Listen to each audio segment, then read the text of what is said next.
wonders who brought you RuPaul's Drag Race and $1 Million Listing. This is World of Wonders Wow Report. Things that make us go wow.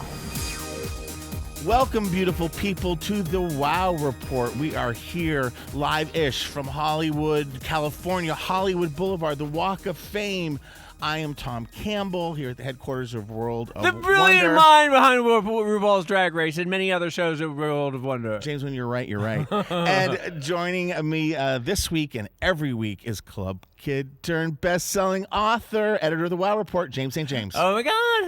So excited to have you here. It's so nice to be here with you, Tom. Well, thank you. Well, Fenton is off again, gone again, saving the world. Maybe working for the UN. Maybe he's a spy. He's not here. He'll be back next week, taking his place as if anyone could. But we have a very special person, Daniel Franzese. Yay! Hi, oh my God, Daniel Franzese! Oh my God, one of my favorite people. Oh my God, I could talk. I love the beginning of a radio show or a podcast where I finally could speak. It's fresh. Everything is new. Everything is brand new. We aren't irritated with each other yet. I am reborn. Daniel, of course, you know from his many acting. He's a comedian. You know him from Looking, HBO, yes, and the renaissance now of the whole Mean Girls phenomenon. Yes, the Mean Girl. Have you seen it yet on Broadway? I did see it on Broadway. It was incredible. It was like I saw that did you have any trepidation about seeing your character being portrayed by someone else? A little bit. At first, I was like, "If this sucks, I'm okay," but like, that's so honest. That's honest, but it didn't suck. The first 3 songs were weird. It actually reminded me of when I was at the Party Monster premiere, and sitting in front of me was Brooke, the Brooke. Oh, and right. I was watching Brooke watch Natasha Lyonne's interpretation of her and watching her like sink into. So you're watching somebody take your character Glenn Coco and just taking Damian and turning him into it. something else. Yeah. So like the first 3 songs, I was kind of like, how does this feel? Like I can't really place it. And then I started getting in the groove of the music and the performances.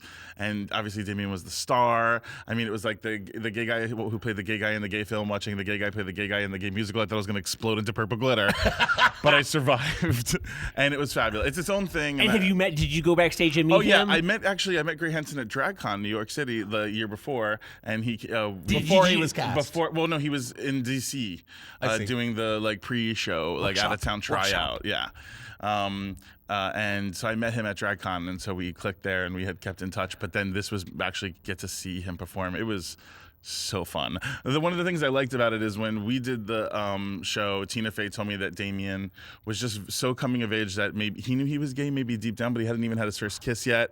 That kind of a moment, Whereas like this Damian had affairs in summer stock and has like a whole right. His backstory was it was a modern gay kid in high school, Whereas like we were dealing with like a 2004 version when I did it.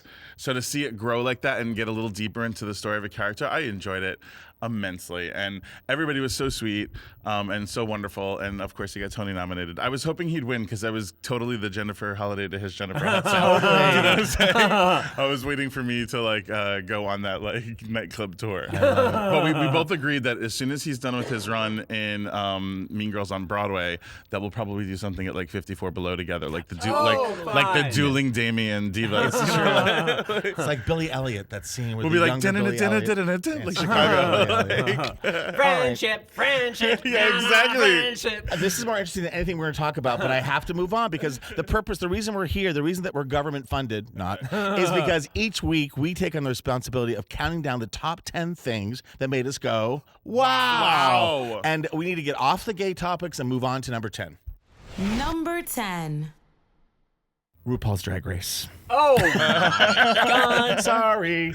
It's a little over a week old, but we had pre-taped last week's show, and since we've all been together, there has been the season 10 finale. I did not get a chance to see it. I was out of town. RuPaul's Drag Race. I got some camera time. I'm very happy. I saw the screenshot. In the audience. Keeping my legendary up-and-coming status. But wait a minute. I literally get to play the fall guy here, the sidekick, because I don't know what happened. We know who won. I know who won, but I wanted to hear the story of the damn butterflies. I want to know scandaloso. what went on.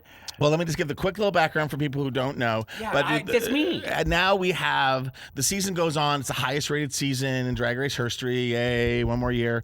And the top 4 queens go to the finale, and there's a lip sync smackdown for the crown. There's actually a wheel that spins around, and they have 2 people have to lip sync. The other 2 queens have to lip sync, and the winner of those 2 lip syncs lip sync for the crown. Now, let me set this up, because last year, Sasha Velour really set the gold standard for what you do during this. It was the first time we did the lip sync for the crown last year. And she did reveal after reveal after reveal, stunt after stunt after stunt. And so I think the queens this time felt they had to do that. Well, she did a very artistic. Yeah, it was brilliant. What she did was she wasn't brilliant. stunty. Hers was brilliant. And she did this whole thing with to Whitney Houston's So Emotional, where she had roses and her Come out of her gloves, and she her pulled off. She pulled off. And when her she wig. pulled off her wig to yeah. reveal her bald head, which she was a bald queen, Petals fell showered And the down on bald her. queen was in honor of her mother, who had cancer. Yes. Right. So like There was a again, there was backstory, another level, and- and the song was so emotional. Yes. So Yes. I mean, But it made us very the next one too. teary-eyed. She also had a mask that she pulled to reveal Yes. a face after a face after Right. a It face. was like a robot yeah, face. And everything like that. So I think the girls went into it thinking they Yes. had to Sasha Velour themselves. So I just have to say, for people who are listening, who don't watch RuPaul's Drag Race, What are aren't you doing? Aren't you Why are you- curious? yeah. Just based on those 4 sentences, like what's going on in that show? My mother's cancer, and so this year it was the second year, and the queens came. They were like, "We're reveal queens," and a lot of people have criticized the queens this year. Yeah. It was very for- stunty. for Yes, being that's what I'm super saying. stunty. It was It's- super stunty. While like Sasha's was artistic, this was stunty, and they all had stunts, but the one we're going to focus on, and she is probably the most beloved queen of the So sweet. season. love her. Asia O'Hara from Texas, African Who was a mother? Who beautiful was a mother? We and all also saw a her queen. heart this Yeah. season. Yes. She was very, and there was some conversations around race and on Drag Race that we're getting some criticism about with Vixen, but like it was a real conversation that happened throughout the season. Asia O'Hara was the person for me, the Rosetta Stone, who could totally break it down and make it make sense in the crazy world that we live in. Anyway, so we love her. People were rooting for her to win. She shows up for the lip sync in this crazy kind of butterfly covered outfit. She has 2 pontoon boobs. It's clearly an outfit that needs to be taken off. It's clearly there. yeah, the first layer of a reveal. Yes, you think like this is in a spaceship. I think I can tell this, but I am on stage backstage. And I have one little monitor to watch the whole damn thing. And I'm with a couple other makeup people, and they're like, and she's covered in butterflies. They go, "What does she have in those breast canisters? Butterflies?" And I go, "And are they gonna live?" Like just being bitchy, sarcastic, could never happen in a million years, queens. And she starts to do her lip sync, and she undoes her wristband. She has gone through. She has explained online, read about it. She regrets the decision, but she had ordered these butterflies, totally legal, online, and she had researched, and they were supposed to. The rose petals came down on Sasha Velour. The butterflies were supposed to fly up. Out of her boobs in Casino. And people said they were dead. They were not dead. They were dead. They were just stunned. Frozen. They were sleepy. Yeah. And so they didn't fly. Because she ordered them. When they ordered them, they put them on, like, they freeze dry them, and then, like, you let them thaw out, and then they kind of come to life. They do it for weddings and funerals and things like that all the time. Thank you. But I will tell you that there's a very famous story about a debutante ball in the 1930s where they this is very true. Where they had 10,000 butterflies that were supposed to come out, and they had done the same thing. And when they did it, the lights, something had fried with the electricity, and it killed all of them. And so the box opened, and 10,000 dead butterflies fell onto the partygoers. And to be clear, that was in the 1930s. That did not happen on RuPaul's Drag Race. But it's a life lesson that you don't use. It reminds me of the butterflies. balloons in Cleveland. Like they set over like 1 million balloons in Cleveland, like in the 80s. There's an amazing YouTube video of it. And then it rained, so they all just fell into the ocean. And then there was like the Coast Guard was doing a search party and couldn't find. Like they finally found the person, but it was like so hard to find the person because it was all just people, all the balloons floating in the. So sometimes you got to think your stunts through very clearly is what happened. And the look on the queen's faces as it was happening, there was a reaction shot. I'm telling you, I was in the audience and it played very well. It played on camera, but I couldn't tell what happened because there were so little. There was so little that you couldn't see them from the audience, and so I was pretty close just up. Quizzical looks. It was just like, what's happening? What's happening with her reveal? Like, what's going on? And then it was like, oh my God, there's bugs everywhere. Like they were flying all over the place. They were like circling the marquee outside after the show. Yes, so they were free. Butterflies are free. Asia has issued an apology. It's online. We can put it on the WoW Report. But it was a spectacular night where Aquaria won the crown. There was a celebration of 10 years of drag. It was amazing. It's still available on VH1. So check out the grand finale of RuPaul's Drag Race Season 10, A Decade of Drag, and love to all of the queens and especially the top 4. I'm going to say if drag is supposed to be anything, especially like a lip sync battle royale for the crown, it better be a spectacle. So I was not disappointed. Thank you. Yeah. Thank you. Sorry. All right, we're moving on to number 9. Number 9. Number 9 is the ban on plastic straws. You guys, plastic straws are over. Like, I don't know. I actually got roped into this, like, unwillingly. I was asked if I could be part of a PSA for the ocean for Lonely Will. And I'm like, of course, I love the ocean. Like, you know, like, I mean, who's not for the ocean? If you're for anything, it's the ocean. So I was asked to do this PSA. I arrived, and then I start reading the script, and I find out it's to say I'm never going to use a plastic straw again, which was, like, such a huge commitment. And, like, you know, I'm Meridian makeup. I'm like, this is, I don't know if I didn't make the connection. Wait, why are we, because plastic straws are destroying the ocean? Is that what it is? Right. Adrienne Grenay, who played in Entourage, Yes. has a foundation that he started with Ember, where they have called Lonely Will, because he's a big surfer, he's a big ocean guy, and he's just sees all of the plastic that we have in the ocean around the world. I mean, it's estimated that there's they'll that eventually giant plastic floating thing. Exactly. Yes. And in our lifetime, there'll be more plastic in the ocean than fish. And one of the biggest problems that we have are reusable plastic straws. And so I'm reading this, and they're literally like, you can't suck here. Like, you know, this whole like kind of like Mean Girls themed, like beware the plastics, like plastic message. And I did it because I was like, yeah, I watched their not propaganda. But wait a but, minute, like, you're drinking from a plastic bottle right now. well, you gave this to me, Oh, but I'm okay. saying like, so it comes like, and plastic bottles are easier recyclable. Okay. You know, it's difficult to recycle plastic straws. And when you think about it, you go to like a Denny's or something, and you get a couple of refills. You're having between your water and your soda or whatever, you're ending up with like maybe 6 straws per person per Yeah. sitting.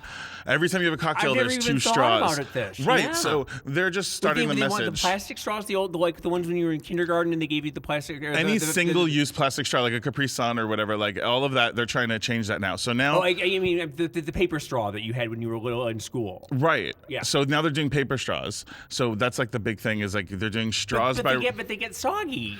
Well, they're doing straws by request and only paper if you request it. But we really don't have a need for straws anymore. You know, it's not. Well, no, you do, because if you have your lipstick on, if you can't get a drink, you Well, don't they're want your asking lipstick on people the who side have of that it. kind of thing. Now they have collapsible straws, and you could have a glass straw or like a metal straw, which is super chic. I've been to fancy like bars and things, and they'll have metal straws or glass Yeah. straws or something. yeah. But The okay. idea is that like we use this thing one time really quick in the matter of a drink, and by the end of it, it's over. So even at Starbucks, people who are getting anything smaller than a Trenta, because they don't have them for the Trenta, but if you're getting anything smaller, you could ask for the Nitro Sippy lid.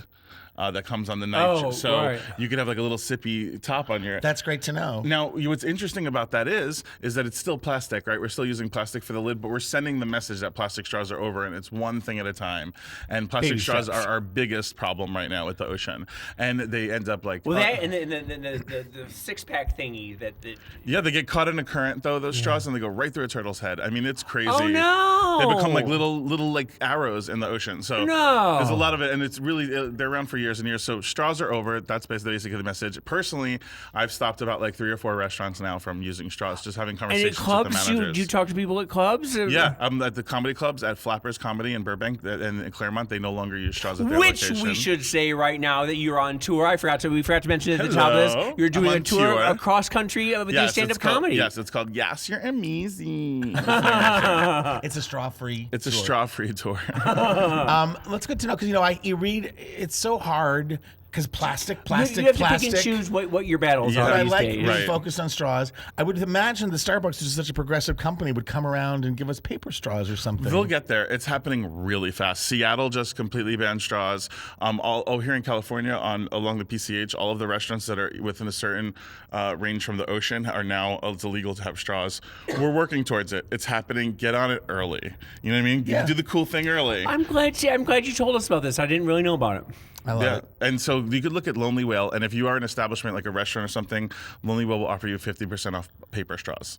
for your company. I bought a big thing of paper straws, which sit on my desk unused, but I'm going to start to use them. I don't think that this is going to be too hard of a sell for people. It reminds me of like when they say in a hotel, like leave the towel on the floor and we'll clean it, or hang it and we'll be ecological when they just want to save money not washing it.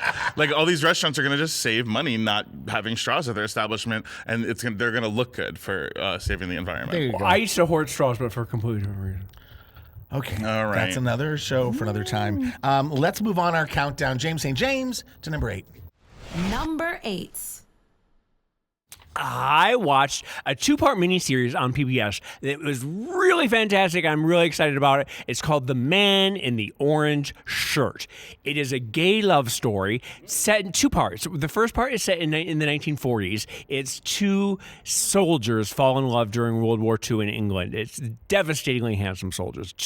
One of them was played by a new actor that I'd never heard of before. His name is Oliver Jackson Cohen, and he is one of the handsomest men alive ever in the history. In the history of mankind, there has never been a man as good looking as this. He has Bobby Cannavale feel to him. A British, sort of that soulful, just really he's sort of a John Hamm sort of virility about him. Very, very handsome. These 2 soldiers, they fall in love during the war. They fuck. They go after the war. They keep meeting up at this cottage in the countryside, and they just fuck like bunnies, and they just snuggle, and they're so happy and in love and everything like that. It's during the war, so it's still illegal to be gay in England, and so they go off and have very separate lives. The very handsome man goes off and marries a woman and has a child. The other guy becomes an artist in Soho, and he sort of lives, does the cottaging thing in the bathrooms and everything.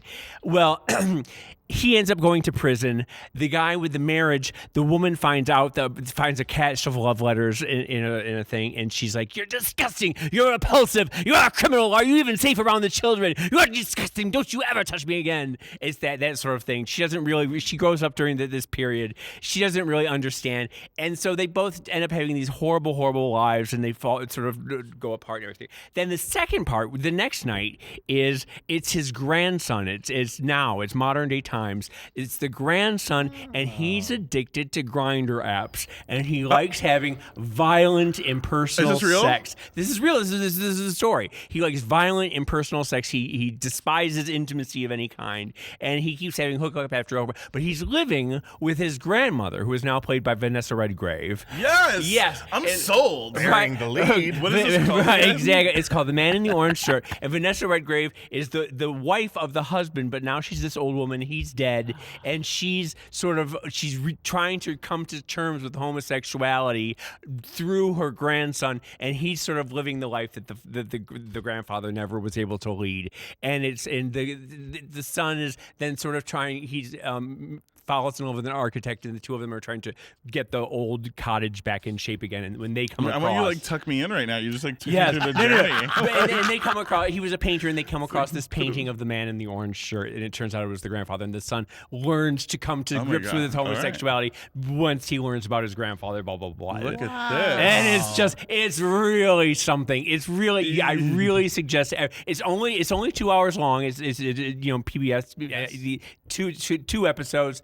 Really fantastic, and like I said, the guy who plays the Grindr date guy is his name is Julian Morris, and he's really cute. But Oliver, I did a movie with Julian Morris. Oh yeah, yes, is he really cute? He is really cute.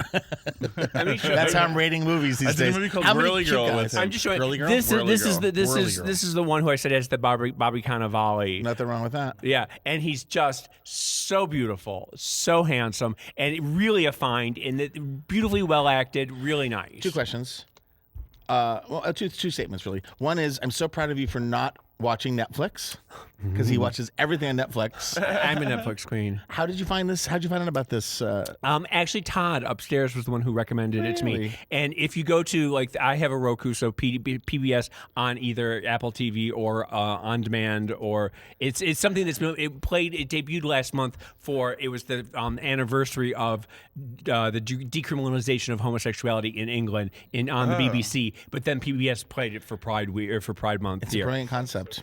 James, thank you for bringing us that. Yes, Man in the Orange Shirt. Okay, we have to take a little break, and lots more as we continue to count down the top 10 things that make us go, wow, here on the Wow Report on Radio Andy SiriusXM.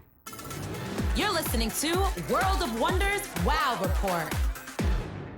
Welcome back to the Wow Report here on Radio Andy SiriusXM. I'm Tom Campbell, here, of course, with James St. James and our very extra special guest, Daniel Franzese. Extra special. Oh my God. We're doing what we always do, which is counting down the top 10 things that made us go, wow. And this at this point in the show, we're up to number 7.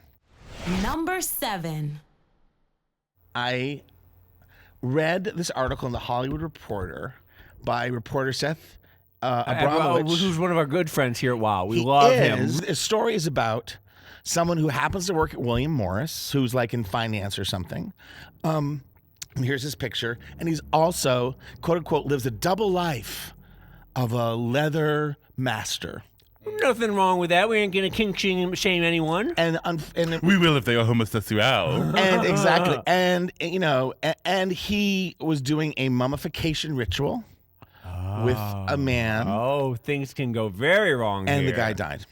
Well, because how do you kill someone during? I mean, you're just wrapping someone up. I mean, I've been wrapped up a few times. Like a mummy?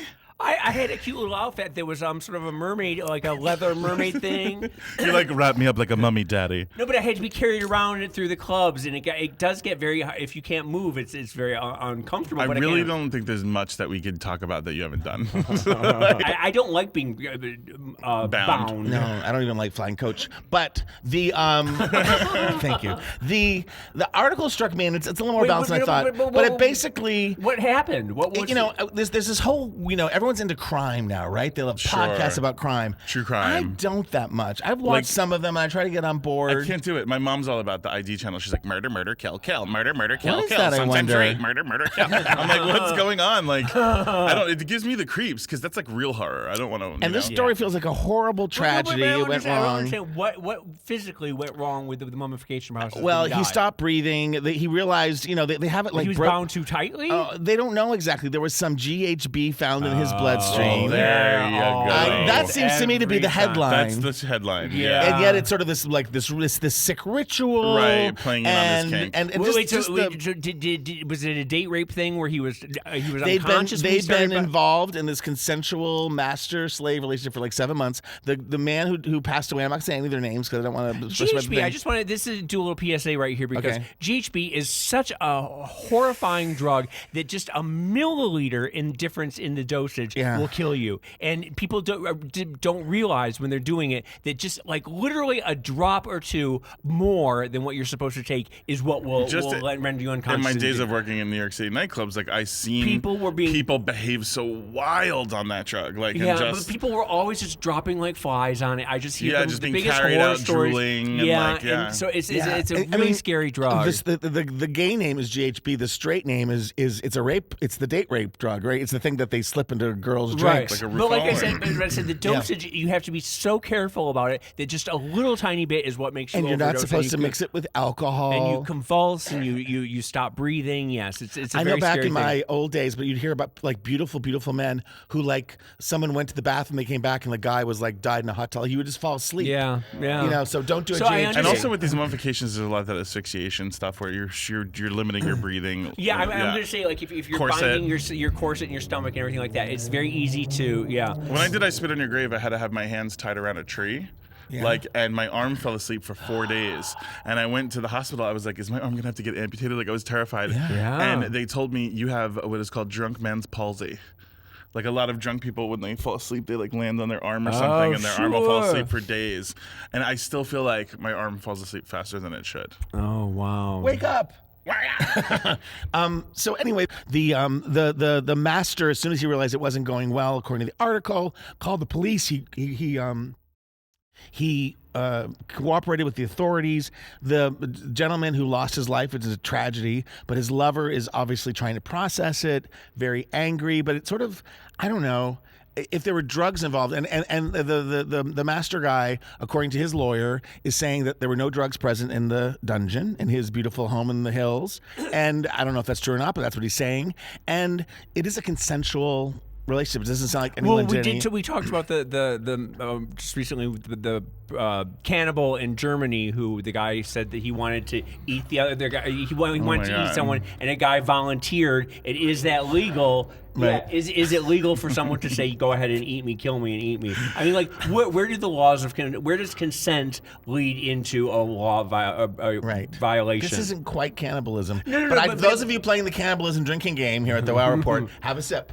Because James has mentioned 3 episodes cannibalism. in a row we've done this. They have to search in on that investigation to make sure there was probable cause. Sorry. Oh my I go. Sorry, that's a wrap. We need your. Sorry.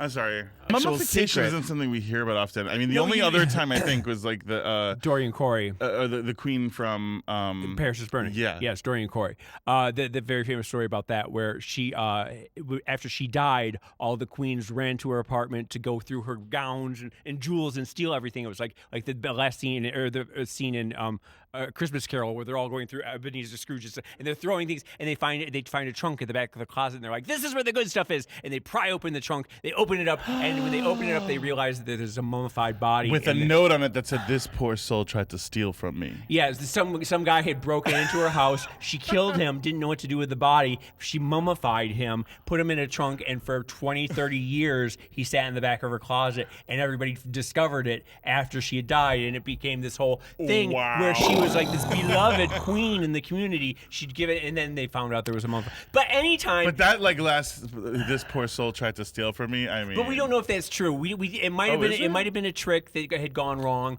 We don't know the whole story. There was a play about it just recently. I was going to say on the next episode of Pose. Yeah, no, but anytime you I'm waiting for it. Because there was a very famous headline that was the drag queen and the mummy that was New York Post or something. Anytime you have the word mummification or mummy in a title, it's gold law. You got to put on the monocle and be like, "What's going on?" It's a tragedy. I feel terrible for the guy who passed away. I feel terrible for his lover. I also feel bad for. But it's a hell of a story, and someone needs to jump on this. Hollywood, are you watching? And bottom line, don't do it, GHB kids. Don't do it. Or don't mummify yourself during sex. Yes, and let's never talk about drugs. Cannibalism again. Let's move on to number 6.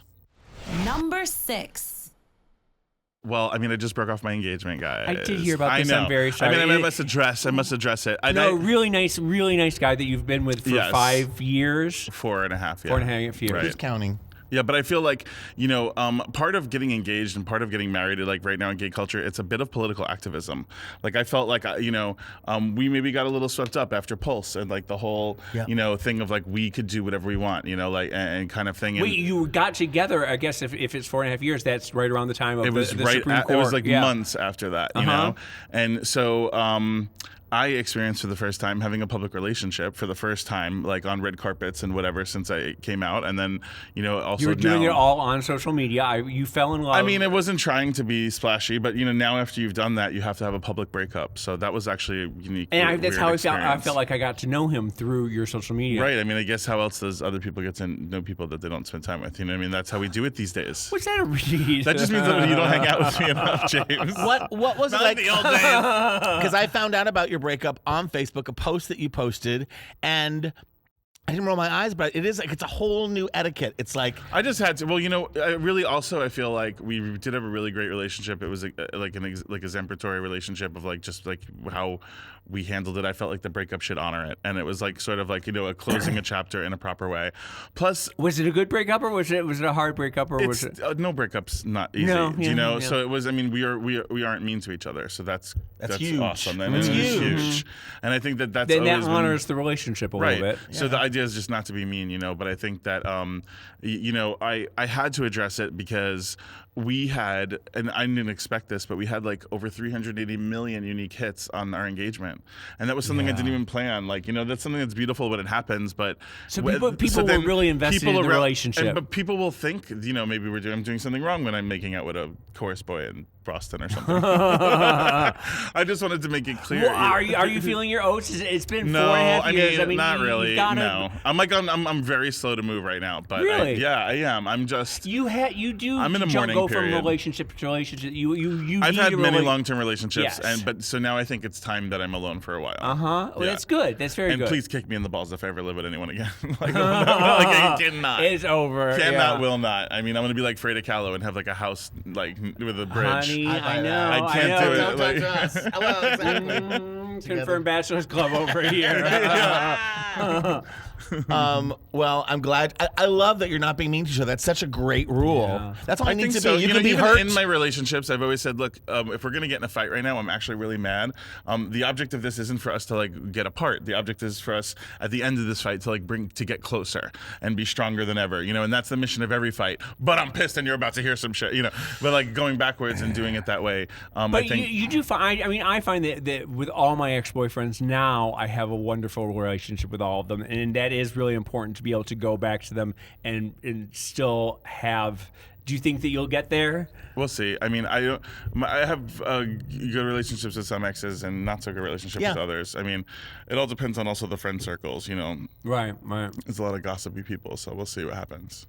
So you really came to the Wow Report to let everyone know you're single and ready to mingle. Yes. You're single and not drinking from plastic straws. If you like beards and bellies, slide into them DMs, honey. And hate plastic straws. Yeah, if you have a job. No, I'm just. If you guys like beards. Well, I always make the joke about Randy and Fenton, our bosses, because they were together for 20 years. They set the gold standard for how to act. Well, they were the harbingers of gay marriage because they were together and they worked together and they have this incredible partnership and they really are still partners. And then they got divorced and they still run this company. Their offices are next to each other. And in a weird way, they're life partners, even though they both moved on and have separate lives. They're still very involved in each other's lives. Yeah, there's a bond there there for each other. It's very special what they have, and I always admired that too. So I mean, I guess like trying to lead by example and doing things like that is something we need to know how to consciously. Well, so come back in a year and tell us how. Oh, we'll see what stories I have. I'm back sooner than that. All right, let's move on now to number 5. Number 5.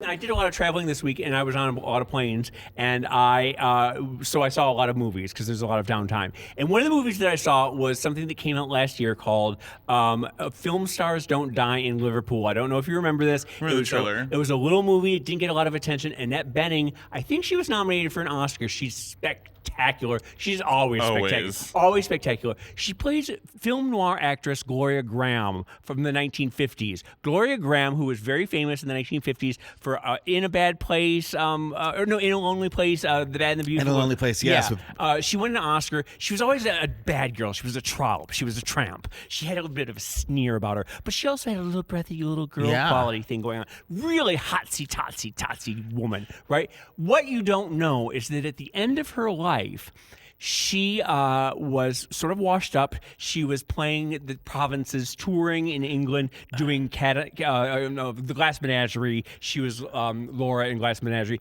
Her career was over basically, and she was just sort of doing the sticks, right? She was doing dinner theater, and she ended up. At the very beginning of the play, she's playing in Liverpool, and she collapses on stage, and you realize that she's dying of cancer, and she has stomach cancer. And so she goes to the house of a boy that she used to be in love with, and she goes and she knocks on his door, and she collapses on the door, and he comes in and he takes care of her. Well, it's this 28-year-old boy, 28 years old. She's in her 60s. Turns out a few years before that she'd had this affair with this young man. And no, you're cringing, but it's a beautiful, beautiful love story. He really fell in love with her. It was this May December romance. They really fell in love. He was this boy of substance. He's funny. He's witty. He's an actor. And she was this sort of older woman who sort of anti-maimed him into the world and showed him the ropes and everything. And they really, really had a beautiful relationship. It's a beautiful, beautiful love story. The boy is played by the handsomest man on the planet that you've never seen anybody. It's Jamie Bell from Billy Elliot. Little Billy Elliot. I'm not a poof because I take boy. Go, Billy! Go, Billy! He is the handsomest man now, devastatingly handsome, and he sweeps her off of her feet. She takes him to Hollywood. She takes him to New York. They fall in love. It's sort of everything falls apart, and at the very end, she comes back to him, and she's dying on his, and he's living with his mother and his father. I'm never letting you tell me about a movie again. You take me right to the end. But it really and I am sitting there on the plane. The last 15 minutes are the most devastating 15 minutes I've had. I am ugly crying in my seat. The whole plane is looking at me like, what is going on? I think it's the pressurization of the cabin that squeezes tears out of you. I cry so much on planes. Releases the tear ducts. I am sobbing. Just literally, I'd had a hard week anyway, and it all just came out during this movie. I cry too, but it's usually because my belt buckle out to get me, girl. I'm like, extender. But I do want to say that there was, they sort of gloss over this in the movie, but you'll know this story. I do know this. Very famously, Gloria Graham was married to Nicholas Ray, the director of Rebel Without a Cause. Yes, lots of noir movies. She was married to him, and one day he comes home after work. She's in bed with his 13-year-old son. That's what I thought this whole movie must have been about. Okay, so he divorces her, and it's this huge house.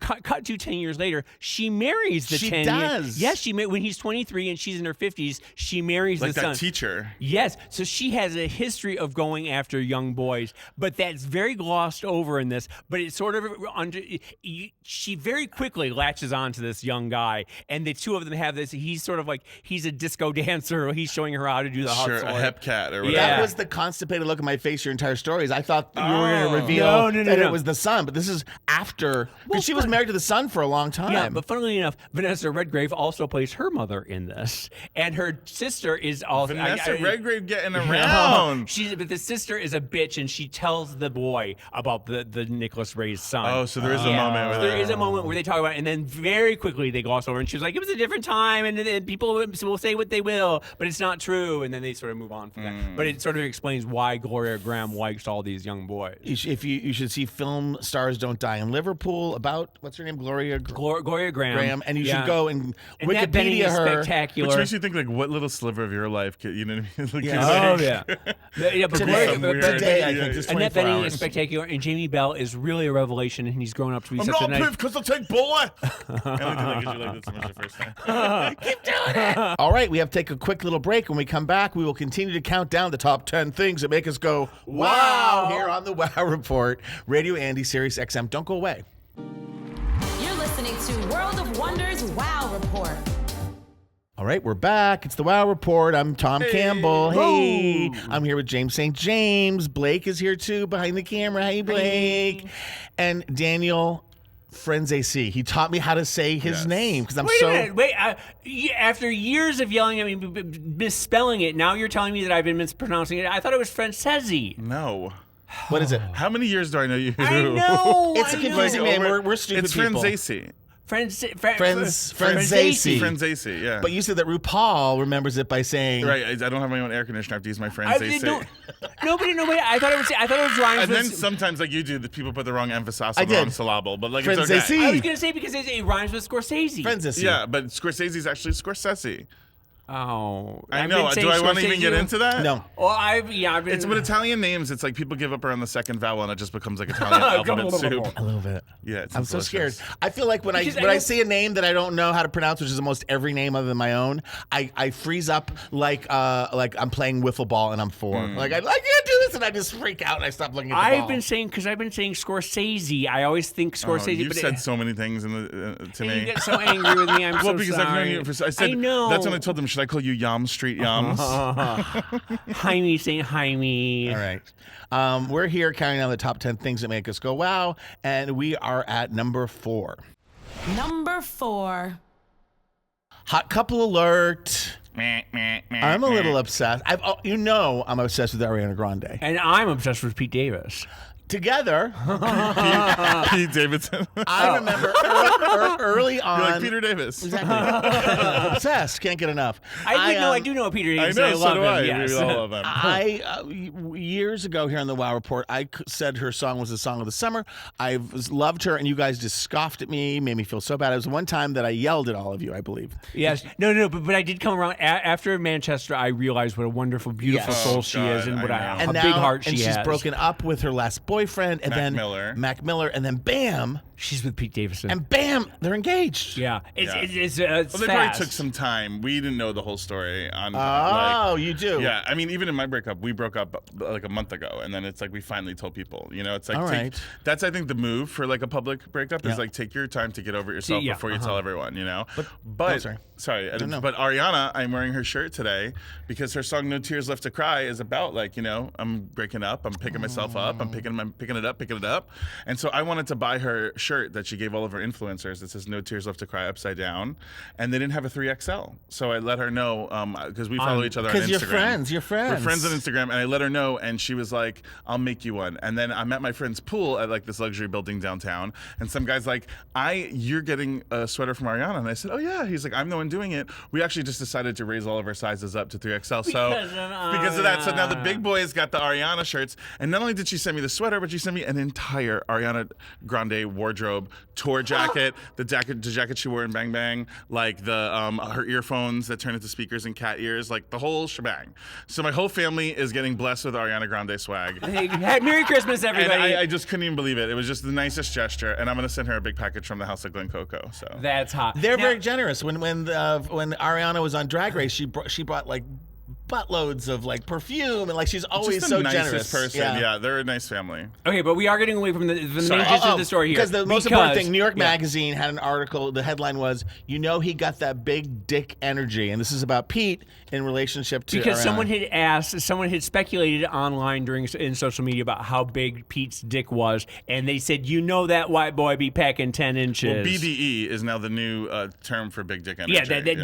Yeah, after the story, delicious. And they're talking about the people with my favorite energy drink.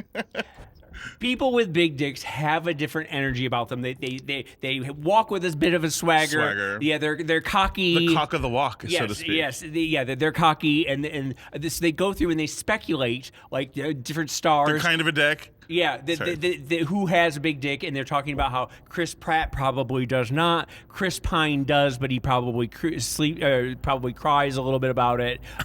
Chris Hemsworth does not. They go through and they're talking about. They said cannot deny or confirm. I mean, I've seen everyone in the Hollywood locker room, so. Yes. No, I'm just kidding. But there is a fascinating, and it's funny because to me this is one of those stories that we would write about in Project X back in the 1980s. Right. It's one of those funny little things, and you can't believe that it's actually a mainstream magazine speculating about the dick sizes of the different movie stars out there and the different stars. It's funny, like who has big dick energy? Yeah, go through. Right here, we have Justin Timberlake, nah. Justin Bieber, definitely. John Hamm, no, which is very funny. Bobby Cannavale, oh yeah, girl. I love Jodeci, BDE. Yeah, Backstreet Boys, no. NSYNC, yes. O-Town, yup. Felicity, now Ben. They talk about Ben and who was Ben's boyfriend, or Ben, Felicity, and Noel. Right, from Felicity, yeah. And then, of course, Kanye, nah. I believe that. Wow. Very important stories. Yeah. Getting us through these very difficult times. And if you have a big dick, please wear a condom. Wrap it up. Hey. But not a plastic condom. No, yeah. The secret, I would say, I feel... Well, you're going to tell us about your dick? Yeah.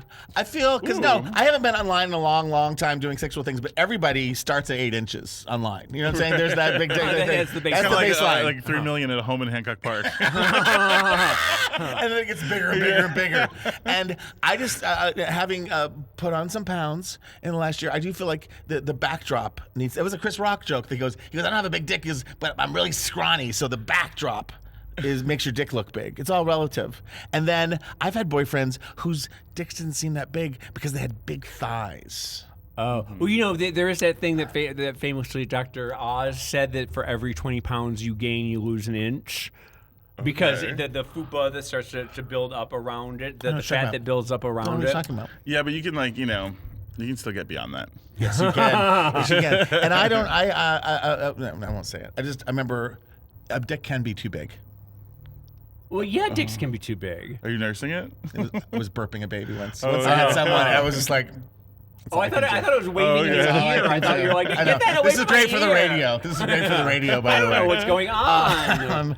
I'm so glad we covered that very important topic with such esteemed journalists. Thank you, gentlemen. You're always on top of the big dick news. I really am. BDE, if there's more news, we'll have it here. Let's move in our countdown to number 3. Number 3.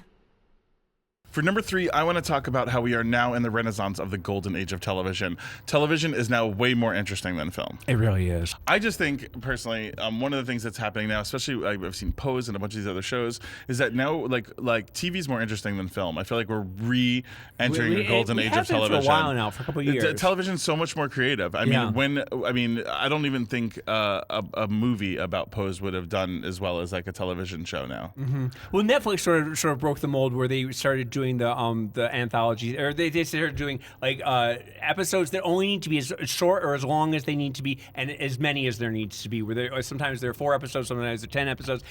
You tell a story and how long it needs to be told, and I think the Pose is an example of that. Are you watching Pose? Are you up to date? I am. It opens well, I didn't things watch up. last week yet. That's like my job tonight. I didn't watch. I watched the first Pose. We reviewed it here. We enjoyed it very really much. fantastic. And I've just been so crazy busy, and my DVR is loaded up. But you know a show's a hit when your social media is just like whoa, Yeah, and everyone. yeah. The last I'm 2 weeks really especially. The soundtrack is so good. It's Yes. so I'm good. ready to binge it. I'm very excited. Yeah. The soundtrack is my record collection. Yeah, pretty much me too.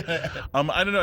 I feel it's really exciting because for a long time, when I guess I started in the industry right around the time that TV was still something that you didn't do. Right. Mm-hmm. Like if you were a film actor like I was, they were like, don't do TV, don't like lower yourself. And then, somewhere around the writer's strike, we had that sort of like switch where all of a sudden like Dustin Hoffman and like, right. like really big actors, I Glenn think Sex Close. and the City sort of were all going to TV. The start, the really for beginning. me, I was like, I couldn't, when Glenn Close was on TV, I was like, something. Yeah, you cringed changed. a little bit. What was that? What was that? It was Damages. It was just so good. Binge that if you haven't. But it was something like, oh my, I can't believe Glenn Close is doing television. And now we're at a place where, everything's changed from the way we even do TV to the way we audition for it. Like pilot season now is not even a season anymore. And now it's like all this round of offers and then a round of second tier offers. And something like Game of Thrones is something so spectacular that the movies could never have done. And it is better than any movie. I think there's a lot of TV that is better than movies. Yeah. The pilot season, I used to work at Warner Brothers in scripted and in the comedy, and pilot season, observing it for the first time was such an insane thing because it's like we're going to shoot all these pilots in the course of a very few months, and then we're going to go after talent, and everyone, it was just such an insane way of like jamming everything into a small period. I love that it's more spread out now. Yeah, and that things are produced all year and there round. used to be rules about like you couldn't open a movie in August, you couldn't move, you couldn't start in January. Some of the best shows now are that was sort of a dumping ground. Now like there really is. TV comes out anytime it wants to, and it does. Ewan McGregor on Fargo. Some of these performances that I've seen, just like in The Handmaid's Tale, like what TV is like becoming. It's just so much more exciting to me than any film that's out right now. What's the last movie you saw in the theater? The last movie I saw in the theater. That's a really good question. I don't get to see things a lot in the theater, even though I have a movie pass now, which I'm very excited about. I can go see any movie I want as long as I'm 100 yards away from the theater and it's not sold out. Really excited. I think the big movie that I want to see right now, we've seen the billboards all over town, is Syphilis. It looks really good. Syphilis, gonorrhea, and Dianetics, like the 3 biggest blockbusters. They're selling out everywhere. Do you go to? The movies I thought are. The Avengers. The last was the last one I saw. I would say they're big blockbusters. Yeah. That's what people go for Yeah. now. All right. We continue to count down the top 10 things that make us go wow. James St. James, what do you got for us at number 2? Number 2.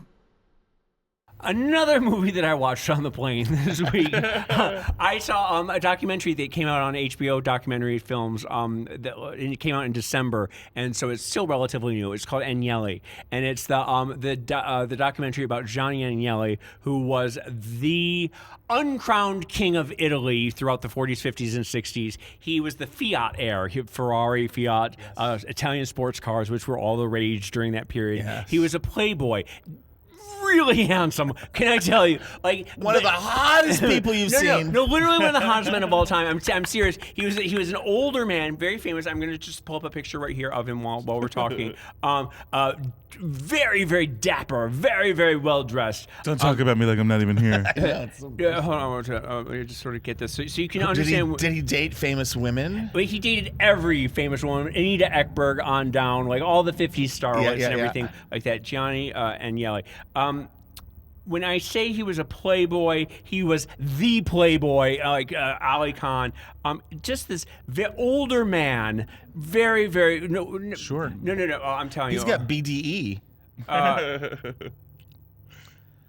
In his later date, just very, very like distinguished, white hair along in these double-breasted suits. He wore a watch outside of the cuffs, and every man in Italy started wearing their watch outside of the cuffs. He was he took over the Fiat company after World War II when Italy was basically sort of crumbling. After World War II, there was nobody had jobs, everybody was poor. He brought 300 some new factories into Italy. He sort of built the economy back up again. He was beloved by the Italian people, okay? Just like literally when I say the uncrowned king, he was a cokehead. He drove these sports cars. He would go to these parties. He had 2 helicopters, one that would go to the mountains, one that would go to the beaches every day, and he would decide where he wanted to go. He would dive naked from the helicopter into the Mediterranean and swim ashore naked, and there would be crowds of people, and everyone would cheer him, everything like that. He would race through the streets of Turin in his, Ferrari, and he'd be doing coke, everything. He was just absolutely this fantastic person who was, like I said, beloved for bringing industry back and sort of revolutionizing. My version of that is I'm really good at the skill crane at Denny's. Like after, like I could stack up some of those like teddy bears. Living legend. The crowd gathers around me. Legend. My deli, the half of my deli dinger I'm taking home. He was married to this woman named Princess Morella, who was a Neapolitan princess, and Morella Agnelli, and I'm going to pull up her real quick, and I'm sorry, and I know this doesn't work for this, but I want to say just Morella Agnelli. She was famous for her neck. She had a very long neck, and you can type it, you can Google Morella Agnelli neck, but you don't even have to do that. This is what the world is buzzing about this week. No, I'm telling you, the story gets more interesting. The story gets more interesting. I'm not when bored. I tell you, she had a long neck. Wow. She looks like fucking Plastic Man. Must see. Okay. She is BNE. She is famous She has for big this neck neck. energy. And jewelers around the world would vie to put jewels on But this she kind of had no neck. shoulders and She all has neck. no She looks shou- sort of like a Look at that fucking neck. Look at the fucking neck. a human giraffe. Yes, she's very famous for her neck, right? So anyway, wild. but the point of all of this is, Please do tell. Why is this number 2 go on? okay, it's a documentary, and it's told by all these, like Lee Radziwill and Fecky Vreeland, who was Diana Vreeland's son, and Diane von Furstenberg, Bill Blass, all these fabulous like people who were around, and they're all telling the story of this great relationship and this great man, and they're all in these Italian palazzos, and every fucking scene is framed so that you see the frescoes on the wall and just it is visual eye candy. These people are all in their Dior. They're these Gianni Agnelli's sister, who's 91 years old, in this like couture gown, dripping in jewels, and she's telling the story. James St. James. It is so beautiful. It is so the access that HBO got into the world of the Italian nobility and these people. It's spectacular to watch. Everybody has these stories. Then Johnny and I were racing through coked out of our minds, and it's like these old women, these old duchesses and princesses telling these stories.